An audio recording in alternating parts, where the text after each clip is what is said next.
ಭೂಮಿಯ ತುಂಬ ಅನಾಥರೆಂಬ ಕೋಟ್ಯಾನು ಕೋಟಿ ಕೂಗು ಇದೆ. ಗ್ರಾಚಾರ ಬರಿಯೋ ಬ್ರಹ್ಮ ನಿನಗೆ ಎಂದೆಂದು ಅವರ ಶಾಪವಿದೆ.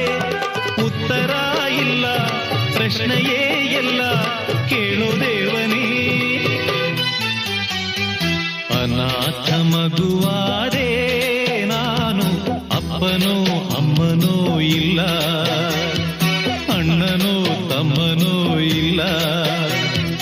ಧಿಕ್ಕಾರಿ ದೊರೆಯಾದೆ ನಾನು, ಅತ್ತರೆ ಮುದ್ದಿಸೋರಿಲ್ಲ, ಸತ್ತರೆ ಹೊದ್ದಿಸೋರಿಲ್ಲ.